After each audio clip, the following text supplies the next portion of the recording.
बात आज करेंगे संभल की हिंसा को लेकर, जहां पर आज दिन भर सियासी हंगामा चलता रहा। सुबह से शुरू हुआ राहुल गांधी का संभल कूच, दोपहर तक थम गया, लेकिन सियासी बयानबाजी का दौर नॉन स्टॉप जारी है। और वहीं संभल मामले की जांच को लेकर भी राजनीतिक रण अब तक थमा नहीं है। इस रिपोर्ट में आपको दिखाते हैं। हम संभल जाने की कोशिश कर रहे हैं, पुलिस मना कर रही है, अलाउ नहीं कर रही है। एज एलओपी मेरा अधिकार बनता है कि मैं जा सकता हूं। जो लोग नारे लगाते गए उनके खिलाफ क्या कार्रवाई भारतीय जनता पार्टी ने की है? किसी भी दल के नेता को ये जाने नहीं दे रहे। आखिरकार छिपाना क्या चाहते हैं?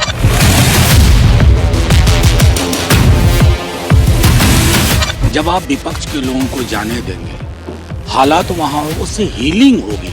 आपको हीलिंग से क्या प्रॉब्लम? राहुल गांधी अराजकता फैलाना चाहते हैं, इसलिए रोका गया। एक आवाज है जो पीस ढूंढ रहा है, एक आवाज है। अब कभी लाठी गोली नेल्सन मंडेला को रोक पाए, गांधी को रोक पाए, अब राहुल गांधी को रोक पाओगे, शरीर को रोक पाओगे, आवाज को रोक पाओगे।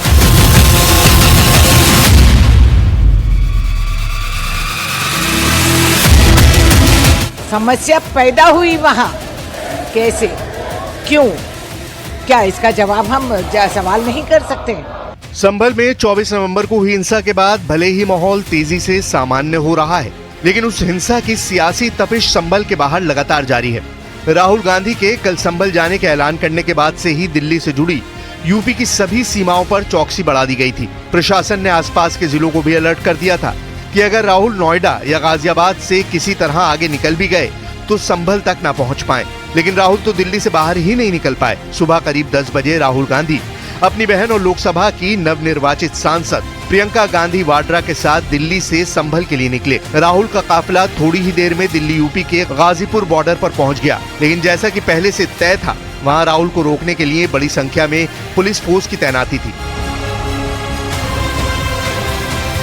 पहले राहुल गांधी के साथ आए नेताओं ने पुलिस को समझाने की कोशिश की और राहुल के काफिले को आगे जाने की मांग की, लेकिन पुलिस मौके से और अपने इरादों से जरा भी टस से मस नहीं हुई।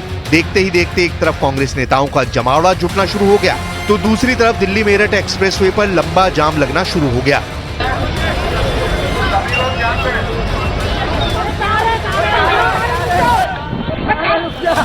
इस दौरान काफी देर तक राहुल गांधी अपनी गाड़ी में बैठे रहे और फिर हाथ में संविधान लेकर बाहर भी निकले, लेकिन लगातार कोशिशों के बावजूद भी जब पुलिस ने राहुल के काफिले को आगे बढ़ने नहीं दिया, तो प्रस्ताव ये भी आया कि राहुल को अकेले जाने दिया जाए, लेकिन पुलिस किसी भी कीमत पर किसी को भी आगे जाने देने को तैयार नहीं दिखी। हम संभल जाने की कोशिश कर रहे हैं, पुलिस मना कर रही है, अलाउ नहीं कर रही है। एज एलओपी मेरा अधिकार बनता है कि मैं जा सकता हूं, मगर तब भी वो मुझे रोक रहे हैं। मैंने कहा है कि मैं अकेला जाने को तैयार हूं, पुलिस के साथ जाने को तैयार हूं, मगर उन्होंने वो भी बात एक्सेप्ट नहीं की और अब कह रहे हैं कि कुछ दिनों में अगर हम वापस आएंगे तो फिर वो हमें जाने देंगे। एक तरफ राहुल गांधी के संभल जाने को लेकर पुलिस और नेताओं के बीच कहासुनी का दौर चल रहा था, तो वहीं अपने अलग अलग काम के लिए निकले लोग जाम से परेशान दिखे। जाम में फंसे कई लोगों का धैर्य भी जवाब दे गया और उन्होंने राहुल गांधी के खिलाफ नारेबाजी भी शुरू कर दी, जिसके बाद वहां मौजूद कांग्रेस के कार्यकर्ताओं ने जाम से परेशान लोगों की ही पिटाई शुरू कर दी। 1 घंटा हो गया हमें। 2 घंटे हो गए। हाँ, गाड़ी से। क्या कहा गया आपको? हमें कुछ भी नहीं कहा गया। जो कुछ कह रहे हो आप कह रहे हो, हमें तो कुछ नहीं। हमें ये रास्ता बंद है, क्या करें हम? कहाँ जाएं हम, बताओ? जनता, हम तो हिंदुस्तानी है ना, यही हिंदुस्तानी है बस। ऑफिस जाना है, किसी को ऑफिस जाना है, कोई इमरजेंसी में खड़ा है, कोई बीमार है। अब मुझे जो है वहाँ अर्थी के साथ में जाना है, मेरे भाई की डेथ होगी, अब मैं यहाँ खड़ा हूँ। मेरे को कुछ पता नहीं है क्यों रोका गया, क्या है उधर में वो, तो ये रास्ता क्यों ब्लॉक की गई है, जनता क्यों परेशान की जा रही है? खैर, दिल्ली मेरठ एक्सप्रेसवे पर ये पूरा हंगामा करीब 2.5 घंटे तक चलता रहा। पूरा एक्सप्रेसवे जाम हो गया और हर तरफ सिर्फ भीड़ और गाड़ियां ही नजर आ रही थी और उतनी ही बड़ी तादाद में हर तरफ नजर आ रहे थे पुलिस वाले। राहुल गांधी ने इस दौरान खुद के नेता विपक्ष होने का हवाला दिया और कहा कि उनको रोकना संविधान के खिलाफ है। राहुल के साथ मौजूद प्रियंका गांधी वाड्रा ने भी राहुल को रोके जाने को गैर संवैधानिक बताया। एज एलओपी मेरा अधिकार बनता है कि मैं जा सकता हूं, मगर तब भी वो मुझे रोक रहे हैं। मैंने कहा है कि मैं अकेला जाने को तैयार हूं, पुलिस के साथ जाने को तैयार हूं, मगर उन्होंने वो भी बात एक्सेप्ट नहीं की और अब कह रहे हैं कि कुछ दिनों में अगर हम वापस आएंगे तो फिर वो हमें जाने देंगे।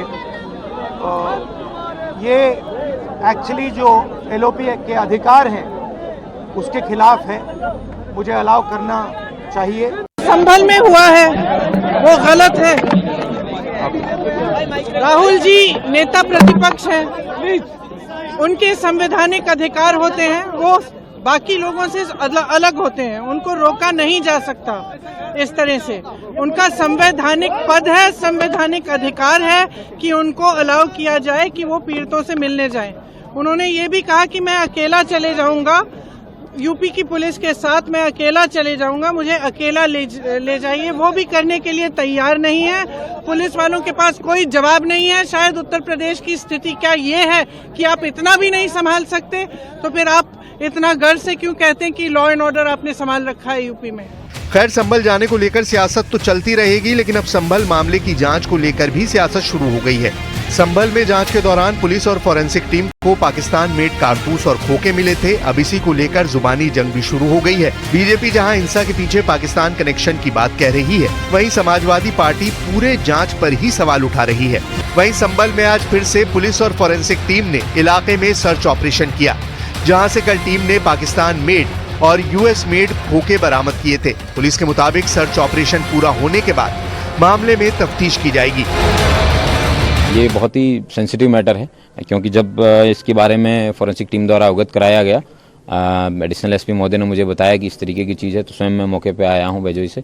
और दूसरी सबसे इम्पोर्टेंट चीज़ है, जितने भी लोगों के फुटेज हम आइडेंटिफाई कर पा रहे हैं तो हम कर रहे हैं, अन्यथा नहीं मिलेगा तो हम किसी अन्य एजेंसी से भी आधार से या किसी ने अन्य माध्यम से उसको हम लिंक करेंगे और पता लगाएं कि जो व्यक्ति इस घटना में सम्मिलित है उन सबका पर्दाफाश होगा। Thank you.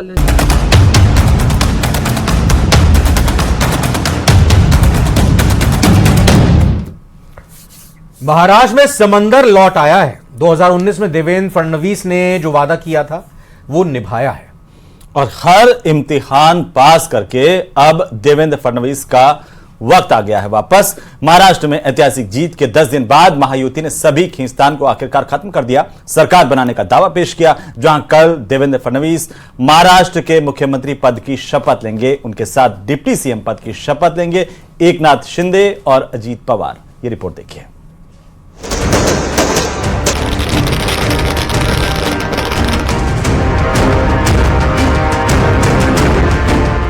मेरा पानी उतरता देख मेरे किनारे पर घर मत बसा लेना, मैं समंदर हूं, लौट कर वापस आऊंगा।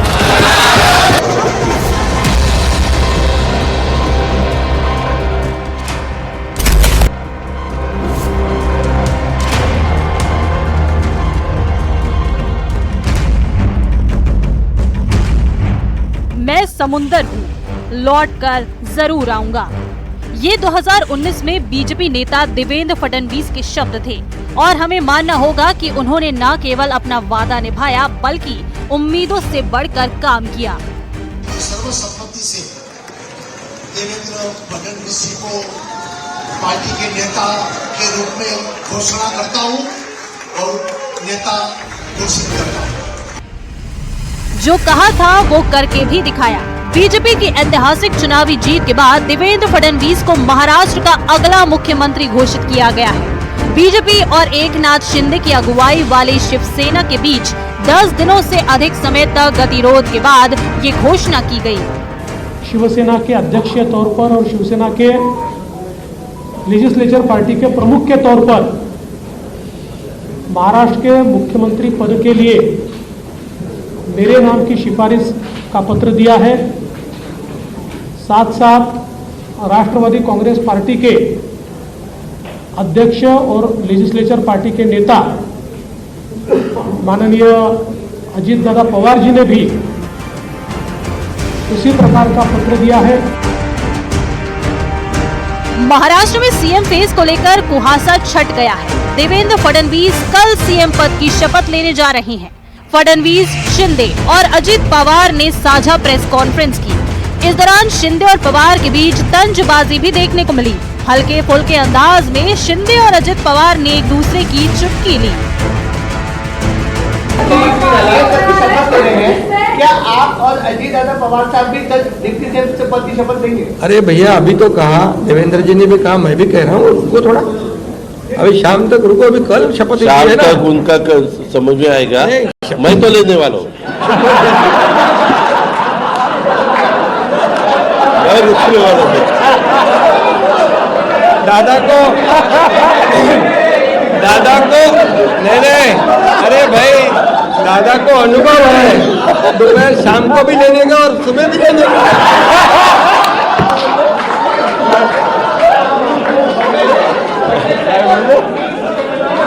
परंतु ऐका, पूर्वी आम्ही सकाळी दोघांनी घेतली होती, तो हे राहून गेलेलो होता, आता पुढं 5 वर्ष आता ठेवणार। वहीं महाराष्ट्र में कल होने वाले शपथ ग्रहण के लिए प्रधानमंत्री समेत सभी मंत्रियों को न्योता दिया जा चुका है और इनके साथ ही सीएम पद की शपथ कार्यक्रम में शामिल होने के लिए फडणवीस ने उज्जैन महाकाल मंदिर के पुजारी आशीष शर्मा को भी निमंत्रण भेजा है। बाबा महाकाल के पूरे भारत वर्ष के अंदर भक्त लोग हैं, उसी के अंदर देवेंद्र फडणवीस साहब भी बाबा महाकाल के परम भक्तों में से हैं।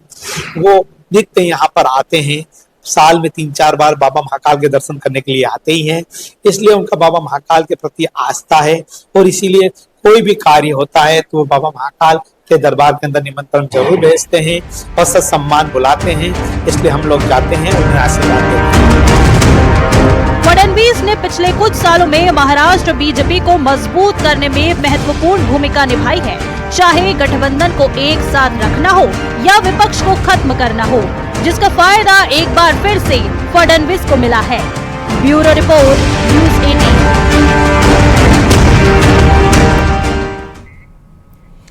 तो महाराष्ट्र के अगले मुख्यमंत्री के नाम का फैसला आखिरकार हो गया। बीजेपी विधायक दल की बैठक में देवेंद्र फडणवीस को विधायक दल का नेता चुन लिया गया है। और वहीं अप्रैल 2024 में लोकसभा चुनाव के बीच पीएम मोदी ने नेटवर्क 18 समूह को एक मेगा इंटरव्यू दिया था। उस दौरान पीएम ने कहा था कि महाराष्ट्र का दुर्भाग्य रहा है कि पिछले कुछ समय से कोई भी मुख्यमंत्री 5 साल का कार्यकाल पूरा नहीं कर पाया है।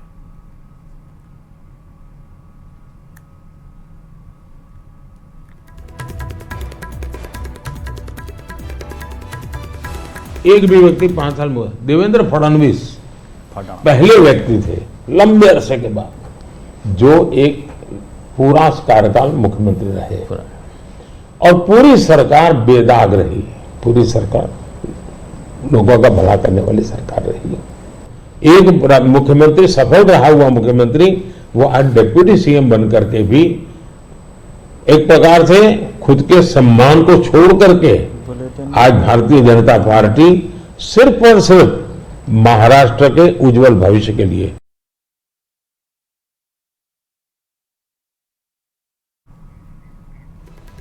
बांग्लादेश में कट्टरपंथियों के हौसले दिन ब दिन बुलंद होते जा रहे हैं। हिंदुओं के मंदिर, घरों और दुकानों पर उनके हमले आम हो रहे हैं। तो हिंदुओं पर उनका अत्याचार लगातार बढ़ रहा है और मानवाधिकार के तमाम ठेकेदार शांत बैठे हैं। लेकिन बांग्लादेश में मचे हिंदू नरसंहार के खिलाफ भारत में आवाज उठनी शुरू हो गई है। भारतीय हिंदू सड़कों पर उतर आया है और बांग्लादेश में बैठी यूनुस सरकार को चेतावनी दे रहे हैं कि मान जाओ वरना बांग्लादेश नहीं बचेगा। करेंगे बात, लेकिन पहले रिपोर्ट देखिए।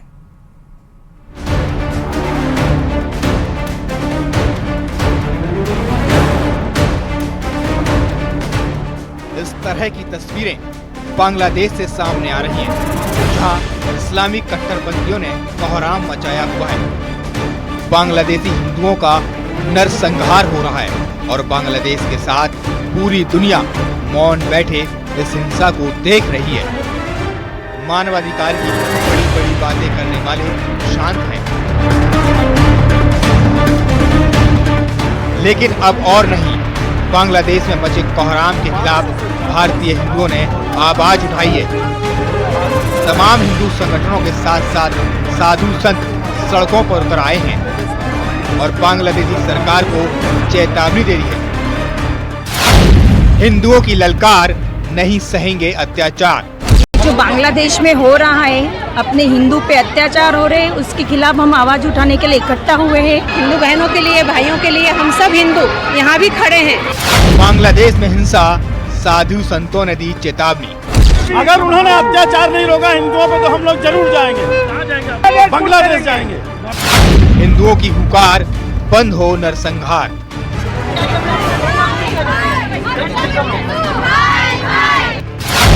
भारत में प्रदर्शन, बांग्लादेश को अल्टीमेटम। बांग्लादेश में हिंदुओं पर हो रही हिंसा को देखकर हर हिंदू आक्रोशित है, जिसके बाद हिंदुओं ने एक साथ आकर बांग्लादेश में बैठे कट्टरपंथियों को चेतावनी दे दी है, रुक जाओ वरना हम बांग्लादेश कूच करेंगे। हम लोग बिल्कुल अगर उन्होंने अत्याचार नहीं रोका हिंदुओं पे तो हम लोग जरूर जाएंगे, बांग्लादेश जाएंगे। वहाँ जाके फिर बिल्कुल उनकी सुरक्षा सुरक्षा का वहाँ कूच करेंगे। भारत नहीं, अखंड भारत, अखंड भारत के लिए, जय सनातन धर्म के लिए, हर हर महादेव।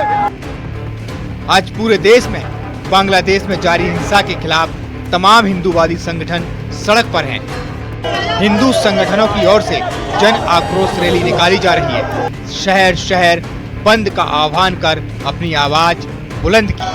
सबके मंदिर, सबके राम, जय श्री राम, जय श्री राम। मध्य प्रदेश में शहर शहर जन आक्रोश रैली निकाली गई। बांग्लादेश में हिंदुओं पर हो रहे अत्याचार के खिलाफ आवाज उठाई। राजधानी भोपाल में हजारों की संख्या में हिंदुओं ने इकट्ठा होकर बांग्लादेश सरकार के खिलाफ रैली निकाली। उज्जैन में भी तमाम हिंदू संगठनों ने जन आक्रोश रैली निकालकर अपना विरोध दर्ज कराया। वहीं बाबा महाकाल के मंदिर में महाकालेश्वर मंदिर के पुजारी ने बांग्लादेश में हिंदुओं पर हो रहे अत्याचार को लेकर भगवान महाकाल का जल अभिषेक कर प्रार्थना की। जबलपुर, देवास, इंदौर, नीमच में भी हिंदुओं ने प्रदर्शन कर अपना विरोध दर्ज कराया। वहीं इस प्रदर्शन के बीच आगर मालवा से एक अनोखी तस्वीर भी देखने को मिली है, जहां घोड़ी पर बैठे दूल्हे ने हिंदुओं पर अत्याचार को बंद करने की मांग की। बांग्लादेश में हिंदुओं के खिलाफ हो रही हिंसा को लेकर हिंदू समाज सड़कों पर है। वहीं उनका साथ देने के लिए तमाम मंत्री और विधायक भी विरोध और रैली में शामिल हो रहे हैं। हमें न कोई छेड़े, हमें आंधी और तूफान, वीरों के वंशज हैं हम, रणधीरों की संतान। ये संदेश बांग्लादेश पहुंचाला, जो हमारे समाज पर अत्याचार कर रहा है।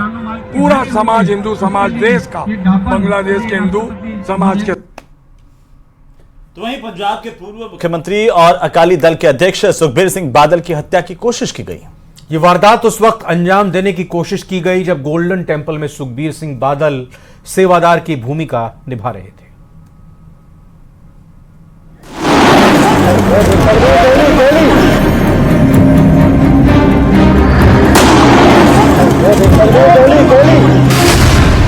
सुखबीर सिंह बादल की हत्या की कोशिश।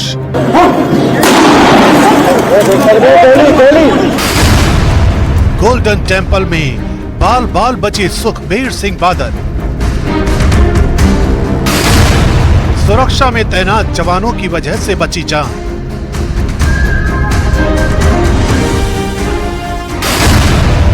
सुखबीर सिंह बादल पर हमले का खालिस्तानी कनेक्शन। गोल्डन टेम्पल से आई ये वो तस्वीरें हैं जो सुखबीर सिंह बादल की जिंदगी की आखिरी तस्वीरें भी हो सकती थी। एक एक फ्रेम, एक एक सेकंड की ये तस्वीरें देखिए कि कैसे सुखबीर सिंह बादल की हत्या की कोशिश की गई, लेकिन उनकी सुरक्षा में तैनात जवानों की मुस्तैदी की वजह से मौत के बढ़ते कदमों को थाम दिया गया। इस दौरान सुखबीर सिंह बादल की जान बचाना कितना चुनौती भरा था, इसका अंदाजा मौकाए वारदात की तस्वीरें देखकर लगाया जा सकता है।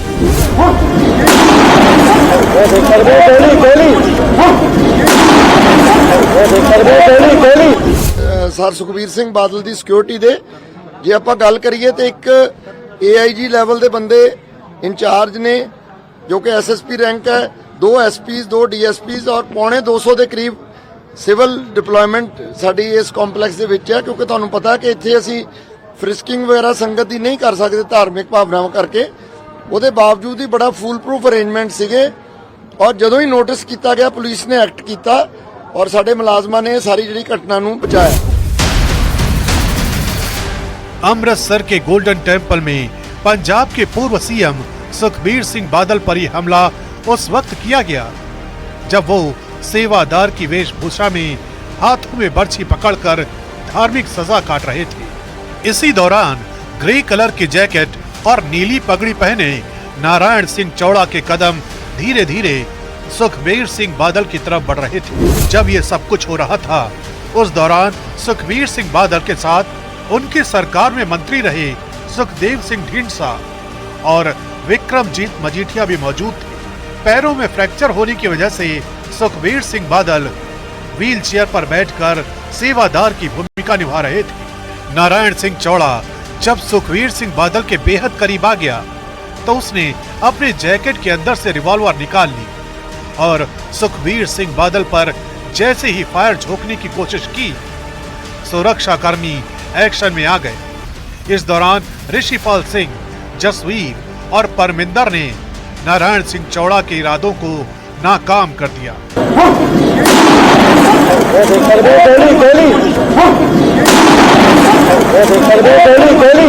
साडी पुलिस की जिहड़ी अलर्टनेस है और जिहड़ी डिप्लॉयमेंट सी उहदे करके ये सारी जिहड़ा अटैक किया गया दी कोशिश की गई अटैक दी ओनू फॉयल किया गया।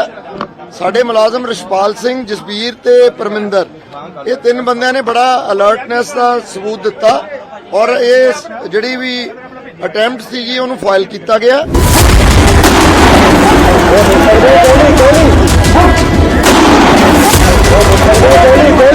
दरअसल 2007 से 2017 तक शिरोमणि अकाली दल की सरकार के गुनाहों के लिए सोमवार को ही सुखबीर सिंह बादल समेत 17 लोगों को धार्मिक सजा सुनाई गई थी। सभी को तनखैया यानी धार्मिक दुराचार का दोषी करार दिया गया था। तनखैया होना सिख धर्म में बड़े अभिशाप के तौर पर देखा जाता है। इसी सजा के तहत सुखबीर सिंह बादल समेत सभी आरोपियों को 10 दिन तक 5 गुरुद्वारों में 2-2 घंटे सेवा करनी है। आरोप है कि सुखबीर सिंह बादल ने ईश निंदा के मामले में डेरा सच्चा सौदा प्रमुख राम रहीम को माफी दिलवाने में मदद की। इसके लिए बादल ने राम रहीम के खिलाफ शिकायत वापस लेने में अपने प्रभाव का इस्तेमाल किया। श्री गुरु ग्रंथ साहिब की बेअदबी के मामले में कार्रवाई भी नहीं की और संगत के पैसे से राजनीतिक विज्ञापन दिलवाया। इसी आधार पर सुखबीर सिंह बादल को धार्मिक सजा दी गई थी। यही वजह थी कि दरबार साहिब के गेट पर सुखबीर सिंह बादल उसी धार्मिक सजा को पूरा कर रहे थे। बताया जा रहा है कि जिस नारायण सिंह चौड़ा ने सुखबीर सिंह बादल की हत्या की कोशिश की वो डेरा बाबा नानक का रहने वाला है। पहले भी ये शख्स कई आपराधिक मामलों में शामिल रहा है। जानकारी के मुताबिक नारायण सिंह चौड़ा खालिस्तानी आतंकी गतिविधियों में भी एक्टिव रहा है।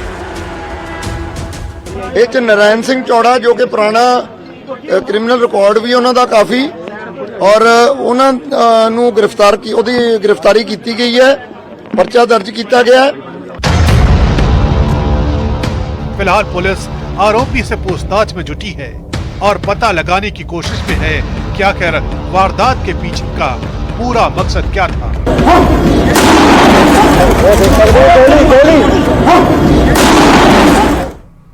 न्यूज